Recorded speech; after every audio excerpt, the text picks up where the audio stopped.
Chandrababu schedule cancel అయిపోయింది. లేదంటే మనకి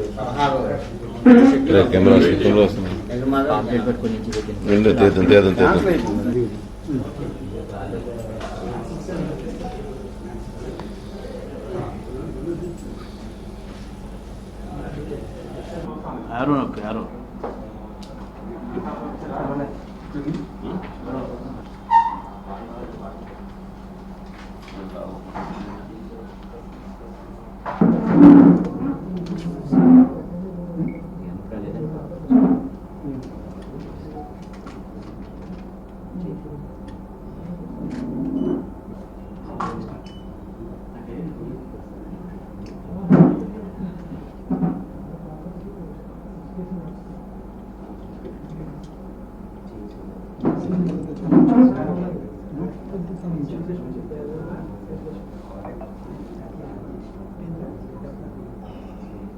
రేపు 17వ తేదీని మన రామనారాయణంలో అత్యంత వైభవంగా ఎప్పుడులాగే కళ్యాణోత్సవం సాయంత్రం 5 గంటలకి ప్రారంభం జరుగుతుంది. ఇది 11వ కళ్యాణోత్సవం. మన రామనారాయణ నిర్మించిన దగ్గర నుంచి 2014 నుంచి ఈ రోజుకి శ్రీరామనవమి 11వ శ్రీరామనవమోత్సవం జరుగుతుంది.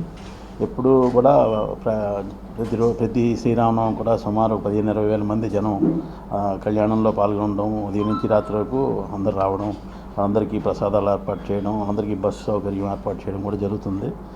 7 బస్సులు మన థియేటర్ నుంచి మల్టీప్లెక్స్ నుంచి కంటిన్యూగా ట్రిప్స్ 4 o'clock నుంచి తిరుగుతుంటాయి. ఎవరైనా ఫ్రీ బస్సెస్ అవన్నీ ఎవరైనా రావచ్చు, వెళ్ళొచ్చు. రాత్రి 11 వరకు కూడా ట్రిప్స్ జరుగుతాయి. ఈ కళ్యాణోత్సవం మన వైఖాన సాగమంలో జరుగుతుంది. మన గోపీ నంబాల శేషాచార్యులు గారని విశాఖపట్నం వైభవ వెంకటేశ్వర స్వామి ఆలయంలో ప్రధాన అర్చకులు, వారి ఆధ్వర్యంలోని ఎప్పుడు కూడా 3 గంటల పాటు సుమారు 5 నుంచి 8-8:30 వరకు జరుగుతుంది. అత్యంత వైభవంగా మన శ్రీ వెంకటేశ్వర వేద పాఠశాల విద్యార్థులు, వాళ్ళ 60-70 మంది విద్యార్థులు, వాళ్ళ ఉపాధ్యాయులు, మా అర్చకులు అందరి సమక్షంలో చాలా అత్యంత అద్భుతంగా నిర్వహిస్తాము.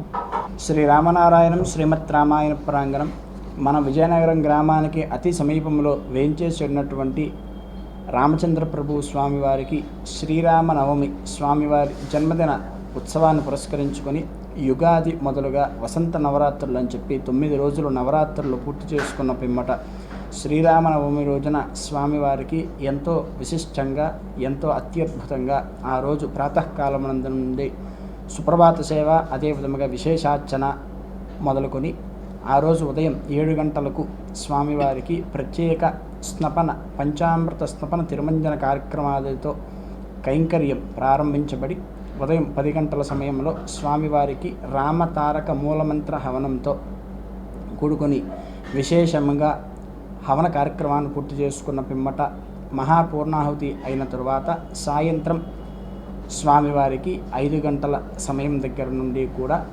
అత్యంత అద్భుతంగా వైఖానస ఆగమ విభాగాధిపతి, తిరుమల తిరుపతి దేవస్థానం వేద విజ్ఞాన పీఠం వైఖానస ఆగమ విభాగాధిపతి అయినటువంటి డాక్టర్ టి బ్రహ్మాచార్య గారి ఆధ్వర్యంలో అత్యంత వైభవోపేతముగా, సుందర రమణీయముగా స్వామివారికి తిరు కళ్యాణ మహోత్సవం నిర్వహించబడుతున్నది.